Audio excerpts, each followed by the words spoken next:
আর নয় শব্দ দূষণ, চাই সুস্থ জীবন, এই প্রতিপাদ্যকে ধারণ করে আমাদের শব্দ সচেতনতা দিবস 2025 উদযাপিত হচ্ছে।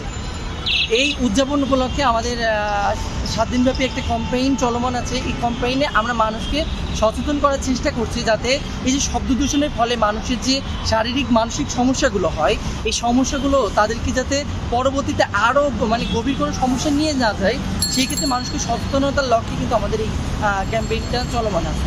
এই লক্ষ্যে আমরা এখন পর্যন্ত মানুষকে আপনার কার্ড বিলি করছি, গাড়িতে স্টিকার দিয়ে তাদেরকে সচেতন করছি। এমনকি মৌখিকভাবে অনেক মানুষকে বোঝাচ্ছি যে শব্দ দূষণের যে ভয়াবহতা, এই দিকগুলো আমরা মানুষকে বোঝানোর চেষ্টা করি। আমাদের এই ক্যাম্পেইন আগামী 7 দিন কর্মদিবস, আগামী 7টা কর্মদিবসে এটা চলমান থাকে।